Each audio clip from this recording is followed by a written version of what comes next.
Paul, welcome to B2B Podcast Stories. Lovely to have you. Thank you for having me. I'm really excited to be here and to get to chat with you guys for a few minutes.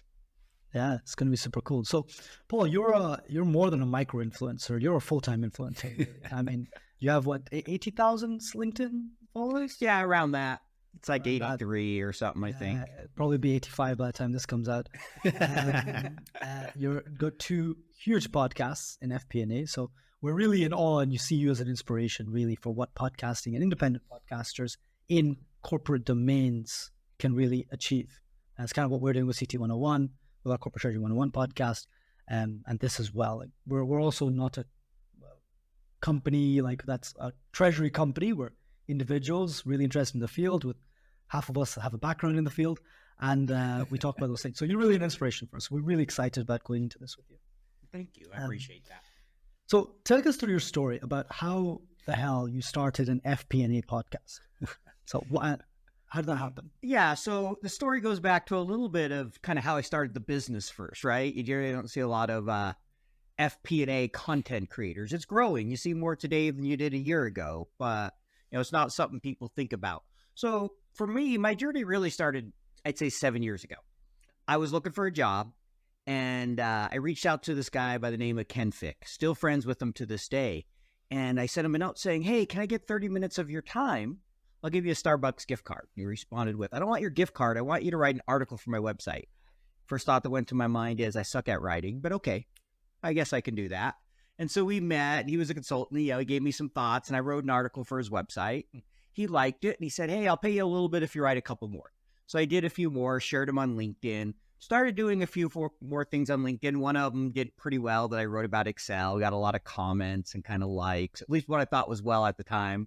I don't remember how much it was, but that led to me starting to do a little bit more on LinkedIn as I'm looking for a job, trying to mostly just network, no thought of a business or anything like that. And I joined a group called FP&A Trends. They invited me some webinars, continued to build a following, helped run their group. And as I started to build, the funny thing that happened is I started a blog about Excel.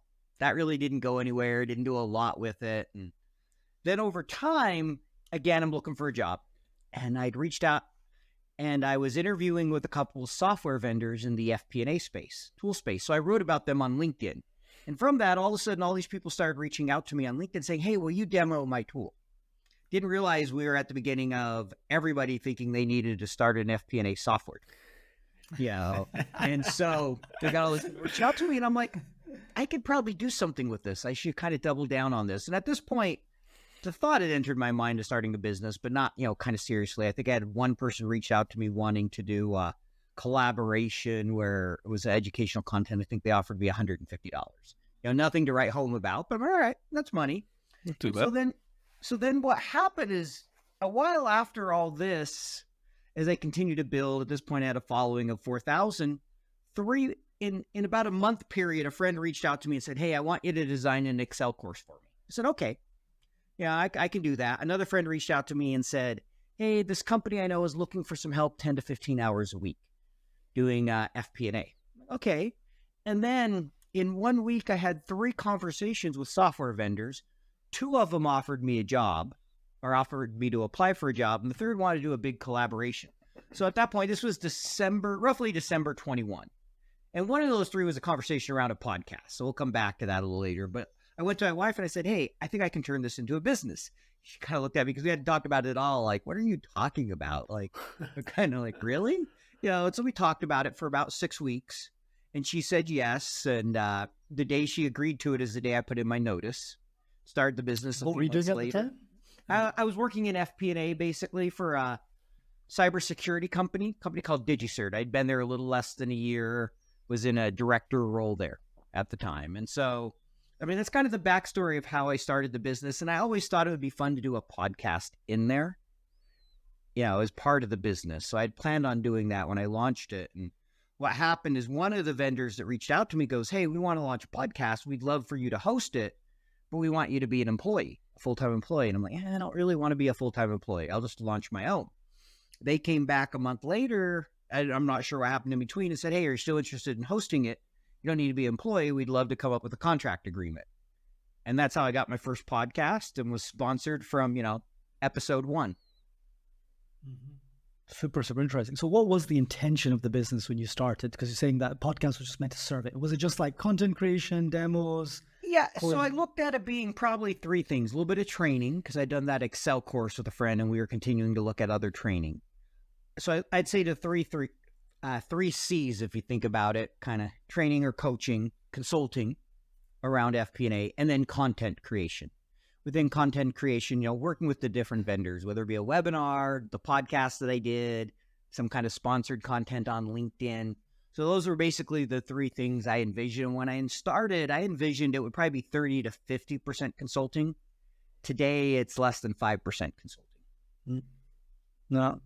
So, and then the podcast really became the main content tool eventually as well, right? Yeah, it is definitely that, and LinkedIn are the content tools, and the podcast is huge now, especially with having 2 of them. So what is it about podcasting that made it your main content tool? So why is it not? A lot of people just LinkedIn influencers, a lot of people do this, but you really honed in on the podcast. What did you see in the podcast that made it the primary? I don't know that it's necessarily I saw something. I mean, I think it always sounded fun to me. Like, hey, let's do a podcast. I loved the first episode, and what I found is I was fortunate enough, most people don't get a sponsor before they even recorded an episode, right? That's pretty rare to have a premier sponsor where we agreed to a 2-year agreement. That's an amazing situation to come into, very fortunate to have that. And so what that did is seeing that made me think, I love doing this. This is a lot of fun. I'd like to expand this area. I enjoyed the podcast. I enjoy that more than writing and creating content. I love the interview process and getting to meet people all over the world. So for me, it was a natural fit for what I like. I've always enjoyed presenting, and it was a lot of fun. And so it made sense to me, how can I launch a second one? How can I continue to grow this? And the second thing it did is, it helped me differentiate myself from a lot of the other finance creators, right? That I would say were better at creating content on LinkedIn than I was. It gave me kind of an area where most of them weren't going into, because it's difficult to have a successful podcast. Like I said, I've been very fortunate to have 2. And so I felt like, it was another area to differentiate myself, kind of like talking about all the software tools, is I wanted areas that, allowed me to do well and kind of have my own niche. 2 questions from this poll. The first one is, how much time did it take you from, okay, there seemed to be something here to be done on LinkedIn and blog posts and writing and designing courses, and the moment this company reached out to you?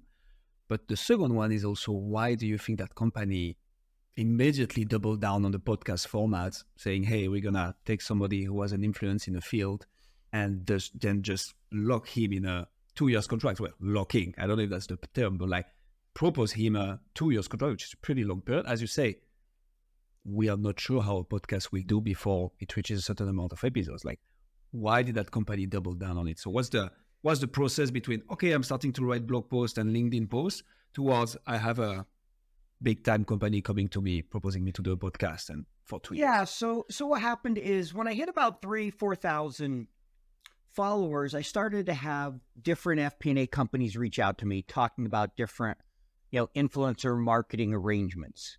And once I decided I wanted to start my own business, I knew I wanted a podcast. So I talked to a couple different vendors about it. Some others weren't so interested. This one came to me, and they had a new head of marketing. He had just come in, and he felt that a podcast needed to be a core part of their offering going forward. That's why initially, when we first discussed it, the conversation was, look, we want someone full-time. We don't want someone external, because we view a podcast as a key part of our content and our growth strategy. And then I don't know what happened in between a month later when he came back. I guess, they decided they didn't feel they had someone internally that made sense. And so they came back to me and said, hey, we would like you to do this. And to me, it made sense. They own the podcast. I host it. But it's been, they're really good to work with. It's been a great arrangement. And I think for them, they realized it would take some time. They wanted something long-term, right? Because if you look at a podcast, to a certain extent, the host is a big part of why people listen. Not the only reason. 100%. But, if you have different hosts all the time, it's challenging. So I think for them, they looked at it and said, hey, we want this to be long-term. And now I get asked all the time by the software vendors, hey, can we sponsor your podcast? No, it's an exclusive, right? So now that they've seen it grow and they hear about it all the time on LinkedIn, they all want to be a part of it. Yeah. Interesting. Okay. And so that company made that move because the new marketing manager arrived as part of the content strategy. Exactly. A huge part of their content strategy. I mean, right? They put the full transcript, they do a blog, it's out on their web. It's a big part of their overall content out there.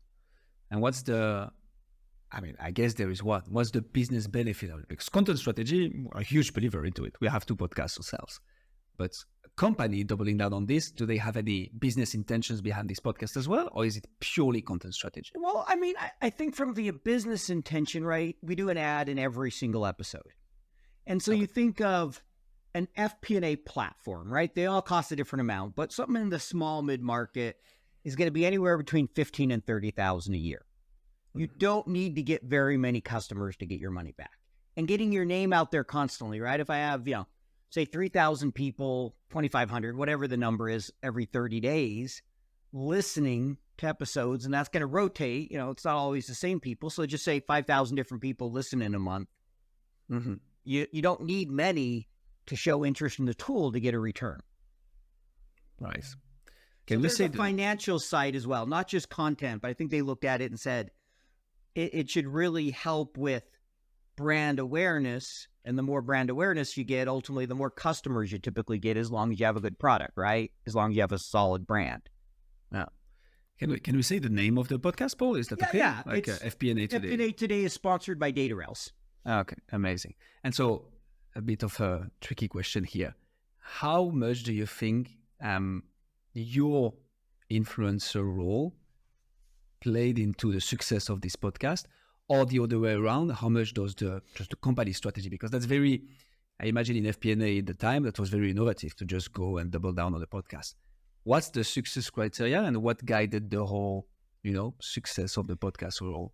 Yeah, so I think definitely the podcast is more successful by having them from day one than if I'd done it on my own. Couple things. Right. They went out and hired a professional audio team. I'm not sure I would have been able to do that. So we have a fabulous audio and video team out of the UK. 2, they invested in a lot of promotional clips and they pushed it through their newsletter group.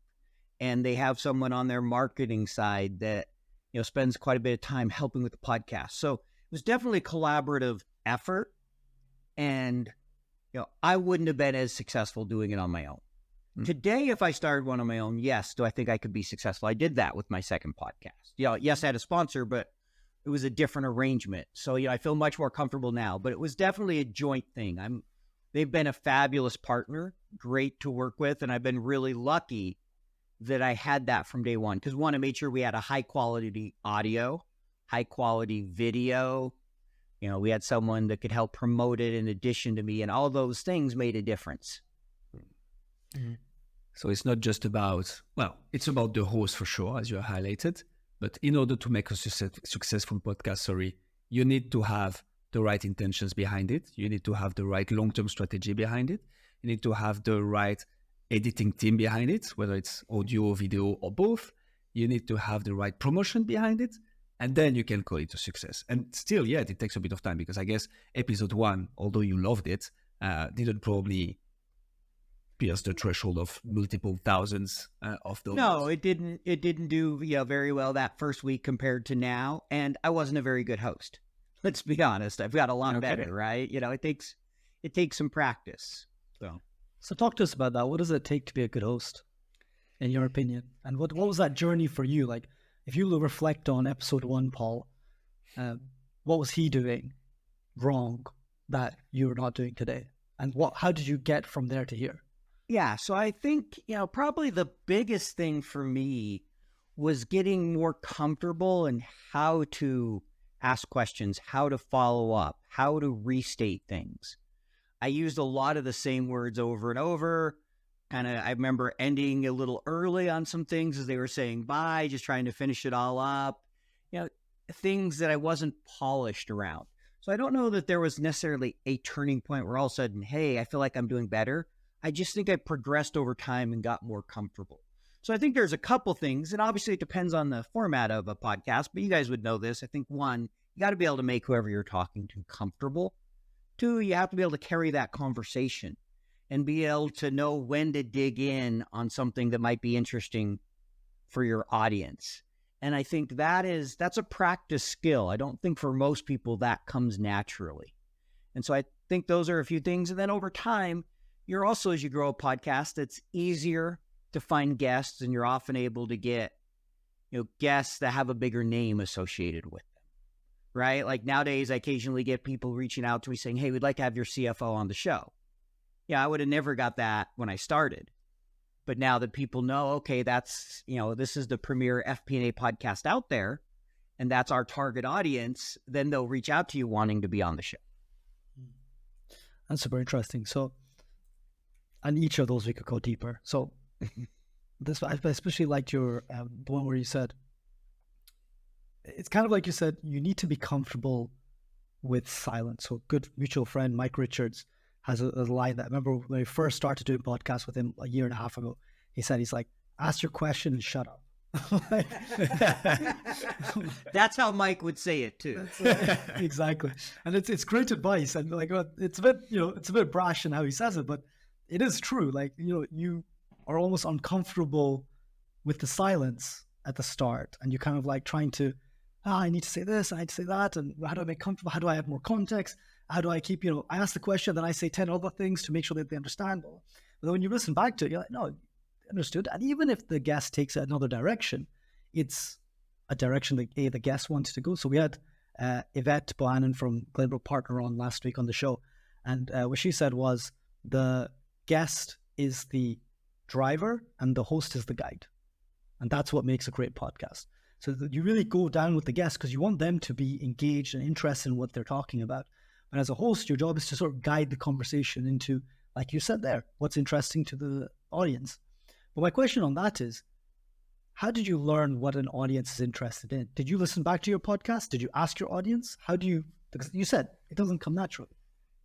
Yeah, I mean, I think for me, I did listen back early on because we did a lot of CPA credit. I do, monitor closely and see which episodes have done better. So there's a few things I found that the audience really like. One, we do a quarterly, what we call LinkedIn Live roundtable discussion that we turn into a podcast episode.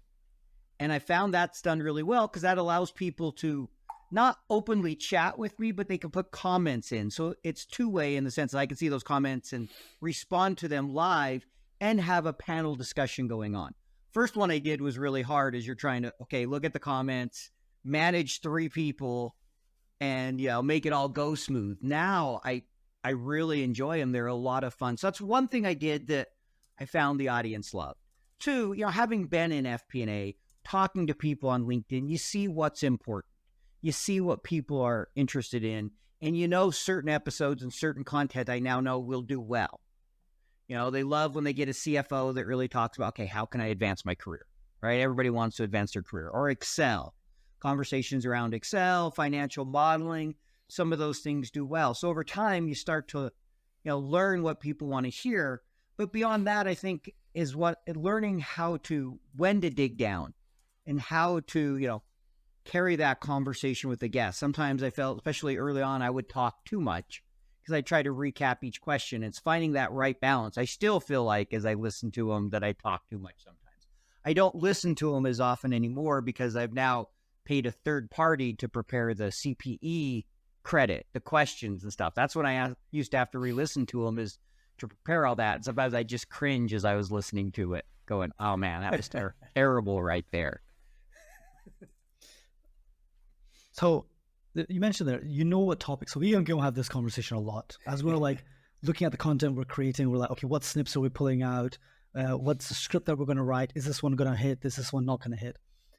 And we're almost always like, how did that thing blow up? Yes, I have that as well. There are definitely times when I'm like, wait, why did that one do so well? Exactly. Or why did this one bomb? I thought it was an awesome episode. 100%. Right. Exactly. And but I really liked what you said there. And I want to ask you a bit of a difficult question on this. You said there, like, sometimes okay, Everyone wants to know how to do well in their financial career. Everyone knows Excel is good. Everyone wants to learn more about Excel. These things do well. How much of your content are you making for the reactions? And how much are you making because it's an interesting conversation? So I guess the spirit of the question I'm trying to ask is, how do you stay away from just becoming too clickbaity? Because you know that that's always going to do well. Yeah. So I deliberately make an effort, whether it's LinkedIn, we'll talk there for a minute, we'll go podcast, to try to make sure I'm providing quality content. There are the occasional times when I go clickbait. I will admit it. Or there are certain things I post where they're designed just to get as many followers as I can. You know, I'm very careful in how I do that, but I try to be strategic. Like there are posts where I've done a post where it was designed to get a couple vendors to sign up for something I was doing. And it did that. I didn't get a lot of views, but it got the vendors to come to me. And there are other times where it's been like, okay, I know this will do really well, or this will be controversial. You know, with the podcast, really, I focus on more than, hey, this is what I think will do really well, to have a wide range of guests. Like we got one coming up where we're talking about shared services. You know, that's a deep subject. That will probably not do as well as other podcasts, but there are people who need that and need to hear it within FP&A. So I try to find that, you know, balance between getting a big name. Like recently, I was fortunate enough, and it'll be released here in a few weeks, to get a former CFO of Oracle, right? That was really for me, okay, whatever we wanted to talk about was fine. That's just a big name that I wanted to share. And he was a fabulous interview, great guy, you know, picked a subject that was really relevant. But that was more about the name. Or I was fortunate enough to get a guy who was the first finance hire at Netflix and the CFO of, you know, Firefox. And so I let him, he ran that conversation. Yes, I came up with some questions, but it's like, what do you want to talk about? What do you think's important to the audience? So I think, interesting one here. You know, there's a gauge where if it's a LinkedIn Live, I very much pick subjects that I think a lot of people will sign up for and will get engagement, and then go find guests that match that. And so it's a mix. I think you guys would probably experience the same thing, right? There's sometimes where it's more about the guest than the subject, and sometimes it's more about the subject than the guest per se. So we can really relate to this, Paul. As a matter of fact, we did an episode on shared services in Treasury. So yeah. Didn't do as well as the others, but it did. It was interesting. Yeah, it was very interesting. Yeah, the guest I had was fabulous. I mean, I thought it was interesting, but right, it's a deep subject. It's not for everybody. So do you know what those, off the top of your head, what are those things that you need to keep mixing in? So you mentioned a couple. You need to have the ones that are just the big names, just to grow the audience, get the word out. They just kind of launch. They're like little spikes for your podcast to get some traction and cross-pollinate or ride the coattails a little bit of the big names. Then you have the ones that are like, oh, this is just a deep, interesting subject to show that we have depth in our conversation. Then there's the ones that are like, oh, this is a hitting topic. It's always going to do well. Let's wrap that in as well. So that's three that you're kind of rotating around. Do you have others that you rotate in? I mean, we try to mix up the audience, not so much subject, but trying to make sure we have diversity of guests. So we've had everything from, we did a college intern one, where how do you get an internship? All the way up to bringing in a CEO a couple times. How do they think about FP&A? So we my sponsor is really big on being diverse, not just seniority, but also, trying to have diversity in thought, diversity in race and gender and all those different things. So, that's another part I throw in there of trying to think, okay, when I'm doing a LinkedIn Live, how do I make sure I got a diverse audience here? And it can be a challenge because finance, as you guys know, is heavily male dominated. I mean, just call it like it is. And I don't know if you've experienced this, but what I've generally found is men are much more willing to come on a podcast than female guests. And I see both of you nodding your head, so you know what I'm talking about. And so that's kind of the other thing we try to manage. And that's because we feel like that's good for the audience. That's good for the profession, regardless of, hey, does this episode do better because it has, somebody that's this or that? It's more, okay, I want someone who's good, but I want to bring diversity so people can realize anyone can be in finance, right? It's not just about, I'm even hesitant to say this, right? Filling a quota. That's not the goal. It's trying to make sure people realize that anyone can be in finance and there should be a diverse audience out there. So that's always a challenge. One of the things I try to, manage and all that. But as far as, guests, for me, more than anything, I focus on who do I think would be interesting. Then I figure out what the subject's going to be. For me, most of the time when I'm going out and getting somebody, occasionally I'm looking to try to get that big name. And occasionally I'm looking for a specific subject. Either the sponsor said, hey, we want this subject, or I've thought it will do really well. But outside that, most of the time it's just always keep my eyes open. Who would be interesting? Who could, be a good conversation? And if I think they can be a good conversation, even if they're not well known, or even if I don't think the episode may do great, I'll bring them on, because I think at the end of the day, if it's good content, it will win out over the long run. Yeah. And I think the intention is not to get political, of course, but we've also noticed, just in terms of numbers, like the benefits of it. Obviously, our listenership is male-dominated as well, because probably the nature of the industry, right? But when we manage to get, and as you said, the priority is having a good guest and having a nice conversation. When we have that with women, for instance, the number of reaction and engagements from women on the social medias is much higher. The listenership of women is much higher. So you also just bump your numbers because you get somebody that is not well seen in the space, usually not well seen in the space, to come on your show. And then there is all these people engaging. So it's like, just for the business perspective, it's a direct benefit. How do you mix that with, because I think you mentioned on LinkedIn, it was a panel discussion. So do you have lots of those? Do you see a big difference in, okay, if we get a big guest on the show, they will share on their social media and there will be this and that consequences. If we get 3 big guests on the show at the same time, it can does it compound? Does it even out? How does it work when you have multiple guests at the same time? Generally, when I'm doing multiple guests around table, I'm not necessarily looking for big names for those. I mean, it may be nice to have one. I'm looking for people that can bring good, deep content on the subject. When I'm looking for big name guests, I usually will kind of have those by themselves because I feel like I want to give them that spotlight.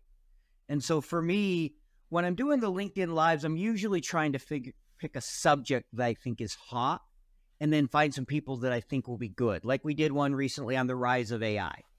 Right. And I had, 1,800 people sign up. I think we had 200 or 300 attend, but I think 1,800 people signed up for it on LinkedIn. I did one on Excel.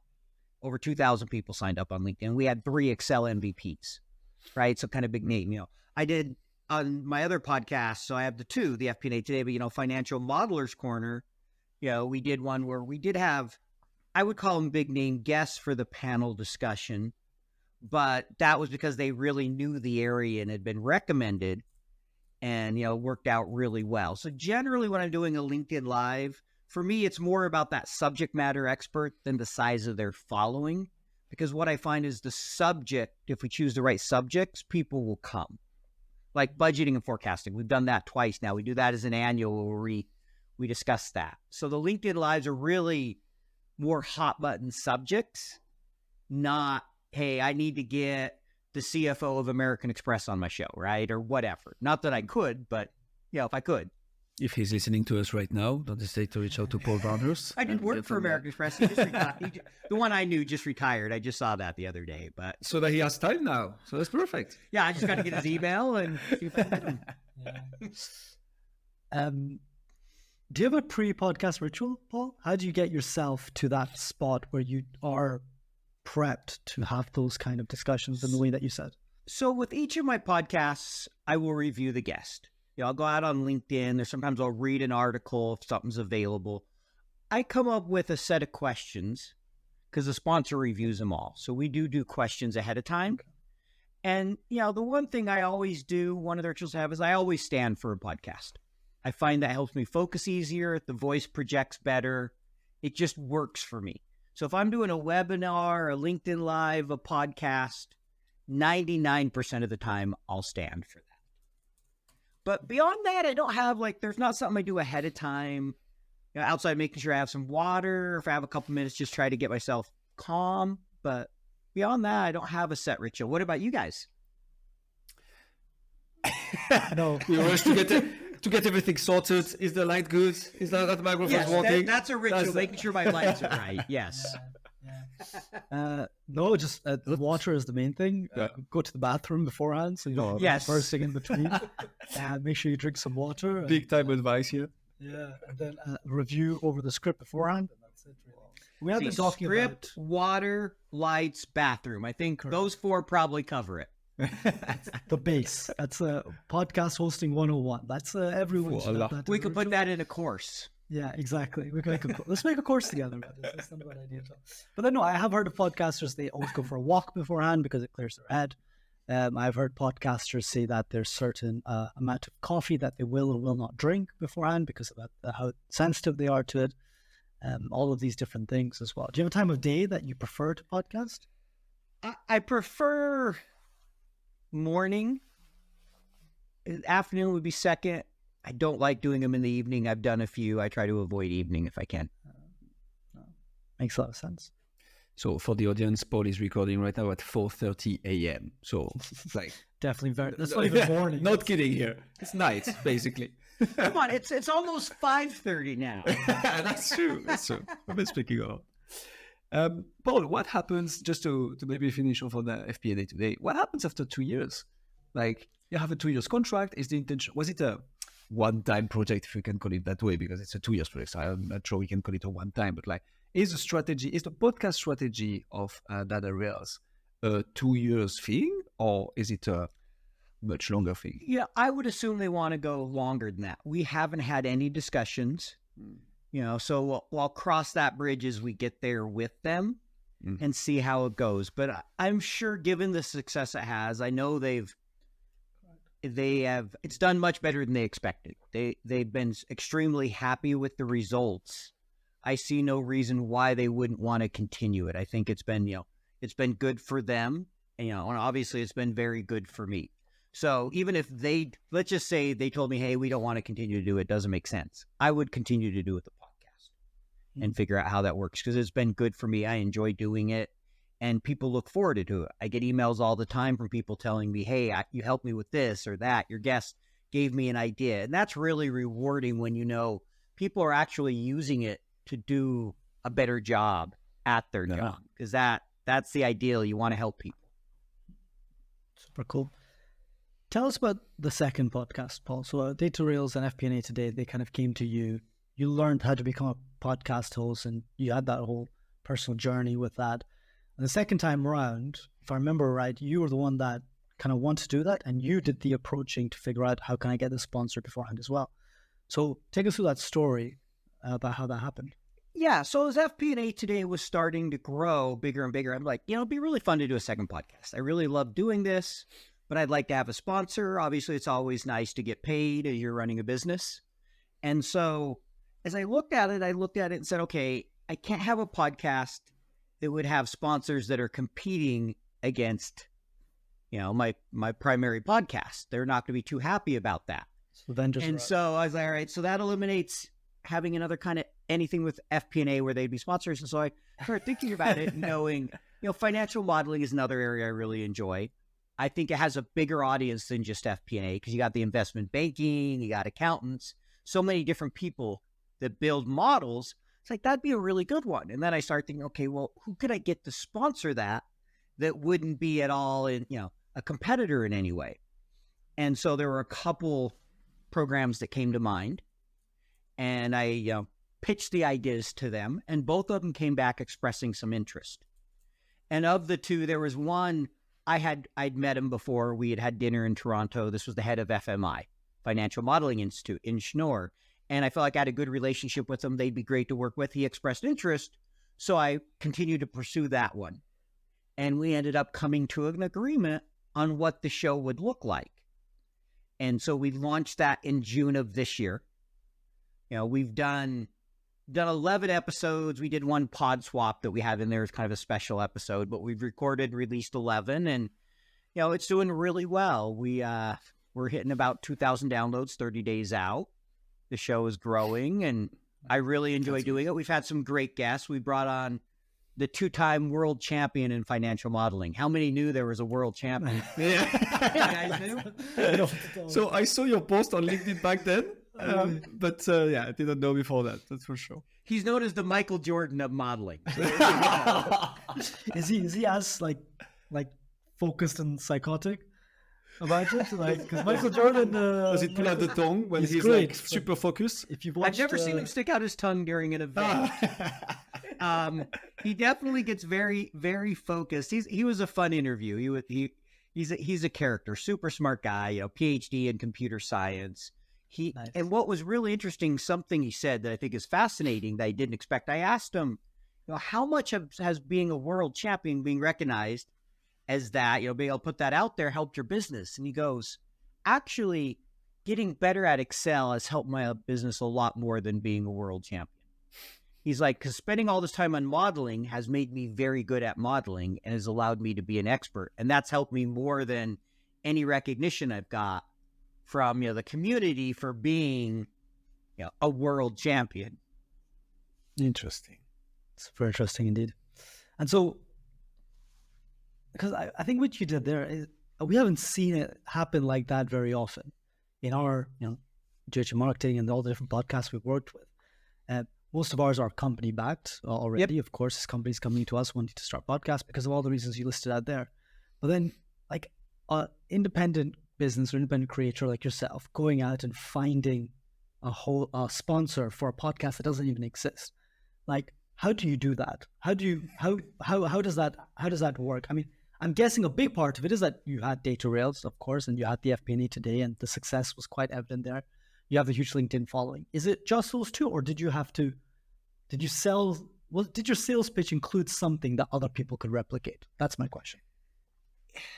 That's a good question. I think for me, obviously, the following was a big part of it, having been successful in a show. And then the other thing, and what I'd recommend for people wanting to do it, is I made sure they knew it was a real relationship. This wasn't just a transaction.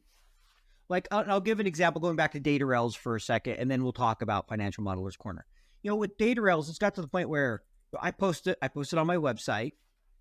It goes out on Twitter, it goes out on Instagram, it goes out on my LinkedIn profile. We have an FP&A Today show page we've created, and I'm often almost posting something daily about prior episodes. And so there's a real relationship there. We'll have conversations back and forth a lot about what we should do for an episode. And so when I approach Financial Modeler's Corner, I approach it as, look, this should be a real collaboration. This is not a transaction. I'm looking for a long-term sponsor, and I believe in what you guys are doing. And so they're getting a lot more than a typical, if you're doing a marketing arrangement, they get their 60-second spot, you get your cash, you move on, right? That's the typical transaction. Correct. Or 30 or 40 second, and you hope they get some guests, but you're not really focused on a relationship of helping them grow. I believe in what the Financial Modeling Institute is doing. One of the things I agreed to do, which got to get done here soon, but that's another story, is I agreed to take their test to get the advanced modeling certificate, right? I tell people they should take it because I believe in what the organization is doing. So that makes it a natural fit. And what I've done with them is I created a show page for Financial Modeler's Corner on LinkedIn, and I now post something usually 5 days a week on that in addition to my LinkedIn page around financial modeling. And I've grown that to 6,000 followers now in the 5 months. And so it's grown pretty big. And so it's really, they're getting more than just a transaction. And I think that's really important, especially if you're going to approach someone and you want to get them to be a sponsor. You need to help them see, one, this is someone I want behind my brand. Like, they believed in what I was doing. He had been on my show of FP&A Today. We'd had conversations. We developed a relationship, and he knew I had a brand that was trusted in finance. And so that was a big part of it. And so it was really a relationship-driven agreement than a transactional agreement. How did you solve the problem, quote unquote, for the people listening only without the video of the FP&A Today? Was the company was believing in it from the get-go. They got the right audio editing team, the video editing team, people that will get out snips, that will make communication, promotions, and so on. How did you solve that technical and logistic aspects for Financials Modeler Corner? So what I did is I used the same company that we use with FP&A Today. So I'd have the same. I already knew they were good with the audio and video. I had talked to some others and considered one other that I had a good relationship with. I provided the earmark certification from day one. And so I told them, look, we want this to be a professional podcast.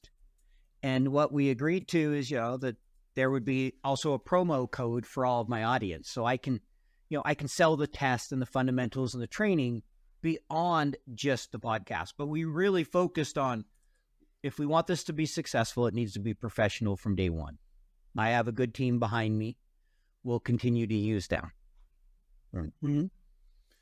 So, Paul, what's the future of podcasting in FP&A? Are you going to start a third show with, I don't know, investment banking corner? Or what's your idea behind it? Right now, I don't have a plan to start a third one. I've thought a fun area and I've toyed with it, but I would like a co-host if I decided to do it. And two, I'm just not sure I have the bandwidth, is AI. I think bringing on guests and just having a show focused on finance and AI would be fascinating. At the moment, my focus is more around, I've just launched a soft launch. I'm getting ready to launch a full planning community. With that planning community, I'll do brief podcast episodes, 5, 10, 15 minutes of members each week. But that will be just within the community. That won't be a general podcast I'll put out on Spotify or Apple. That's just something I'm doing for this paid community at launch. So no current plans to launch a third podcast. I like to sleep at night. But if I cut some other things out, I would consider maybe AI and finance would be fun to do. Super interesting. Oh, I think one of the things that I think is quite evident to most people, I think is quite evident to most people, is just how strong your LinkedIn is, and perhaps the dynamic between your LinkedIn and your podcast. And that's quite interesting. I think one thing that's amazing about you is you have absolute clarity in your business model, almost. In that, you know that my LinkedIn enables my podcast enables my LinkedIn. I use them synergistically. I don't bother with TikTok and these kind of things just now. I'm really like doubling down on this because it's working and you obviously know how to do it. Explain that to us. How do those two things like interact with each other? And is there any reason why LinkedIn is the platform of choice for your podcast? Yeah, I mean, really, it's the platform of choice because it's the one I started on. I never started out to be an influencer or a content creator. It really just kind of fell into my lap, if I'm honest. I found I kind of enjoyed it. It was really about building a network and finding a job. And I ended up finding a job working for myself, and it's been great. And so what really helped the podcast is, right, many people who start a podcast, one, you have no sponsor, you have no audience, and you often don't have good equipment.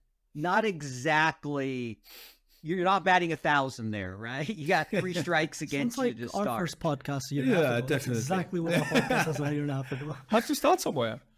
I mean, you do have to start somewhere, but that's a difficult spot to start and to be successful. It's why most podcasts don't make it past a couple episodes. Right? And so for me, I'd already built a following. I was recognized as a thought leader. I'd done a number of webinars and was building a good brand.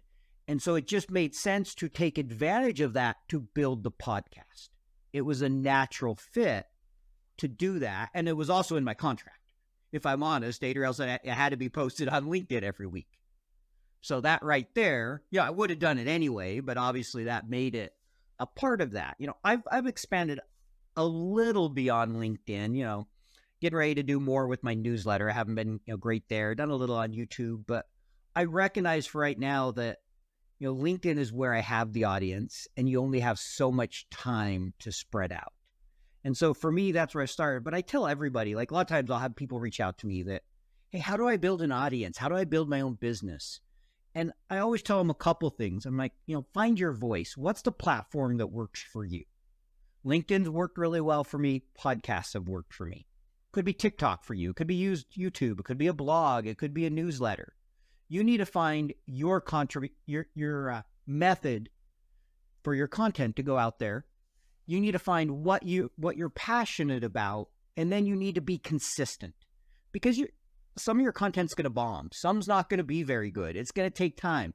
I posted for 500 straight days on LinkedIn. And then I realized I was only continuing to do it every single day so I could keep the streak going, not because I needed to for my business or that it was good for me. And so I said, I'm just going to stop. I just got to hit it one day where I'm going to reduce this. If I miss a day, it's not the end of the world. but that consistency. And so that's why I tell people you have to be consistent. It does need to be good content, but find your voice. There's lots of different methods for growing an audience today. Yeah, that feels very much targeted at individuals, and that's definitely good advice. Would you give the same recommendation to a company? And maybe to extend a bit the question, would you recommend to people and company to hard focus on only one platform, which is what you did only, I think you mentioned Instagram a bit earlier. So there are other channels, but probably much less active. Like, what's the right move?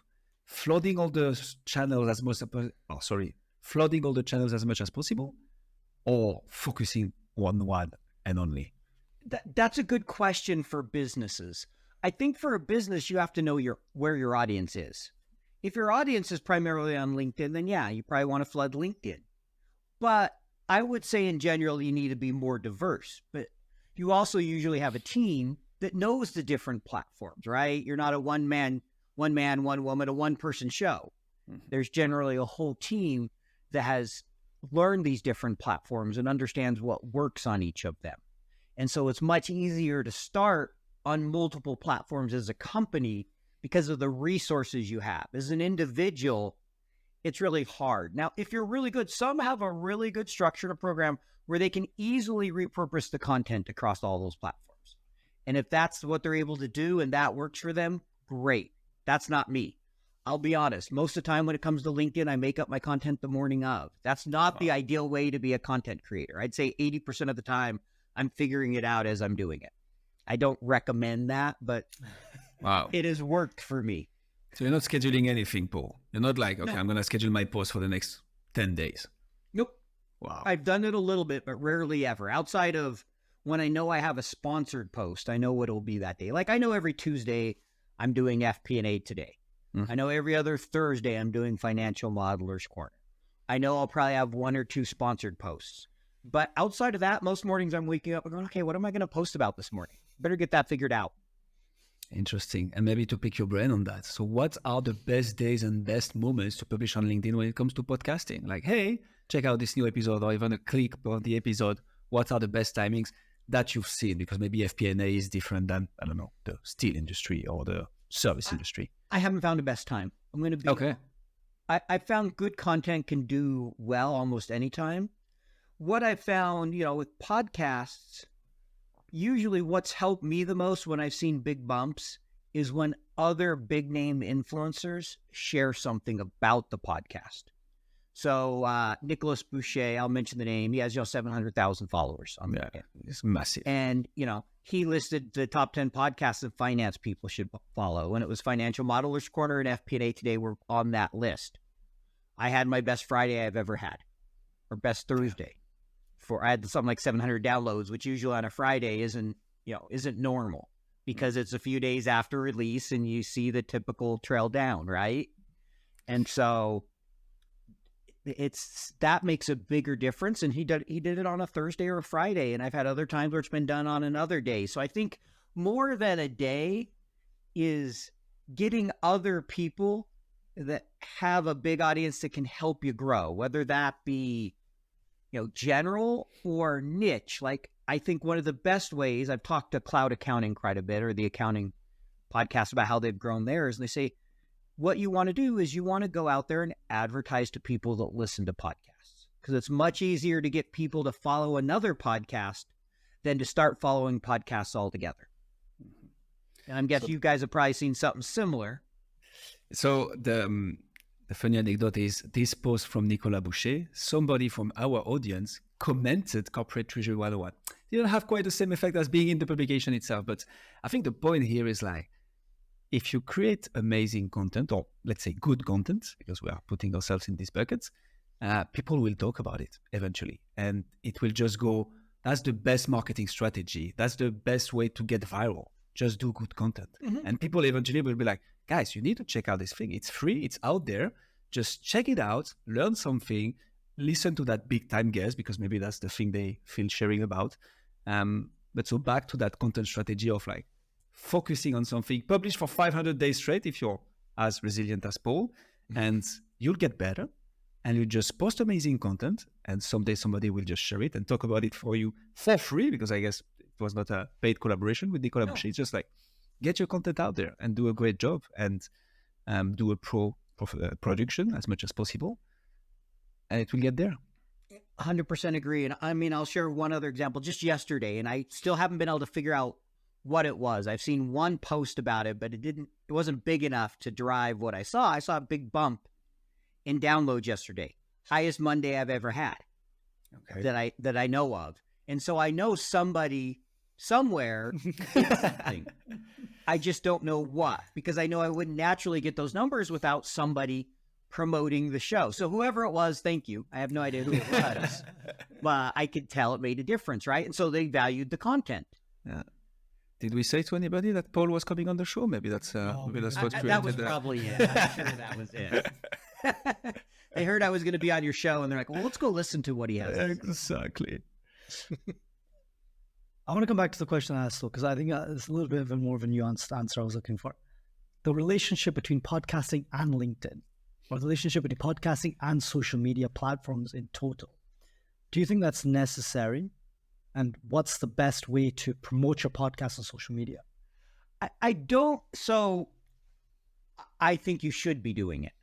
Do I think it's absolutely necessary? No. What I mean by that is if you have a really big blog or you have a really big community, you can be successful, but you need a place for your voice to be heard. Whether if I had a newsletter of 100,000, I don't need social media to build the podcast. Should I also be using social media? Yes. I think they go hand in hand. I think it's a natural fit, whether you're sharing it on LinkedIn, Instagram, Facebook, TikTok, wherever, because you can reach a huge audience by sharing it that way. So I would encourage anyone who's launching a podcast to also have a social media strategy.